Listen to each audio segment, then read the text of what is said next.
एक और बड़ी खबर दंतेवाड़ा से निकलकर सामने आई, जहां पे नक्सली ने किया एसपी के सामने सरेंडर। जन मिलिशिया कमांडर धनरू ने सरेंडर किया है। घर वापसी अभियान के तहत सरेंडर किया है। नक्सली को दी गई 25,000 की सहायता राशि। लोन वराटू अभियान, ऐसी तमाम पॉलिसीज सरकार के द्वारा चलाई जा रही है ताकि नक्सलियों को मुख्य धारा से जोड़ा जा सके। इसी के तहत एक और कामयाबी यहाँ पे हमारे सुरक्षा बलों को, एक और नक्सली ने घर वापसी की है। घर वापसी अभियान के तहत सरेंडर किया है। ऐसे में प्रशासन की तरफ से भी 25,000 रुपए की आर्थिक सहायता का ऐलान किया गया है। पंकज भदौरिया ज्यादा जानकारी के साथ फोन लाइन पर जुड़े हैं। पंकज, एक के बाद एक बड़ी कामयाबी हमारे सुरक्षा बलों को, कभी नक्सलियों को ढेर किया जा रहा है तो कभी नक्सली खुद सरेंडर कर रहे हैं सरकार की योजनाओं से प्रभावित होकर।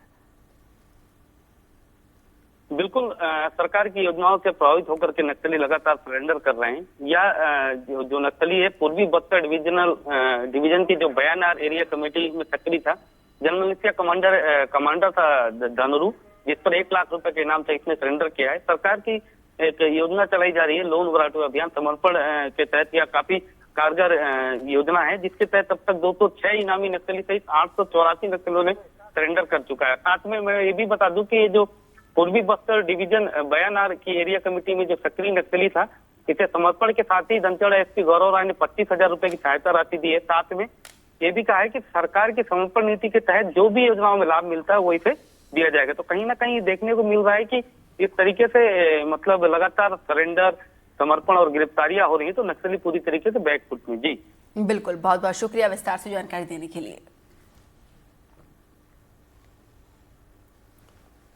एक और ब्रेकिंग न्यूज भोपाल से आ रही है, जहां पे डिजिटल अरेस्ट का मामला सामने आया है। बुजुर्ग महिला से 10 लाख की ठगी की गई है। महिला को 3 दिनों तक डिजिटल अरेस्ट करके रखा और मनी लॉन्ड्रिंग केस की धमकी देकर ठगी की गई है। पुलिस ने मामला दर्ज करके जांच शुरू कर दी है। मध्य प्रदेश में डिजिटल अरेस्ट के मामले थमने का नाम नहीं ले रहे हैं। यहाँ पे राजधानी भोपाल में आरोपियों से एक 70 साल के बुजुर्ग को 3 दिनों तक डिजिटल अरेस्ट करके रखा और मनी लॉन्ड्रिंग के केस में फंसाने की धमकी देकर 10 लाख रुपए अपने खाते में ट्रांसफर किए हैं। आकाश ज्यादा जानकारी के साथ जुड़े हैं। आकाश, थम नहीं रहे हैं डिजिटल अरेस्ट के मामले। भोपाल में एक बार फिर से ये मामला निकलकर सामने आया है। देखिए, 70 साल की डॉक्टर को डिजिटल अरेस्ट का शिकार बनाया गया और आरोपियों ने इन्हें डरा धमका कर 10 लाख रुपए ट्रांसफर करा दिए। जब पुलिस को इस पूरे मामले की सूचना पहुंची तो भोपाल पुलिस ने रेस्क्यू किया और अब इन्हें जो है वो क्राइम ब्रांच लेकर आई है और इस मसले पर पूछताछ की जा रही है कि किस तरीके से उन्हें डराया धमकाया गया। और क्योंकि ये पढ़ी लिखी डॉक्टर्स हैं और ऐसे केसेस आ रहे हैं कि जब जो लोग जानकार हैं, जो पढ़े लिखे हैं, जिनकी जानकारी, वो भी इस तरीके से साइबर ठगी का शिकार हो रहे हैं और ये अपने आप में चिंता का विषय है। हालांकि पुलिस अभी जांच पड़ताल कर रही है और उन आरोपियों के खाते की भी जांच की जा रही है जिन्होंने पैसे अपने खाते में डलवाए।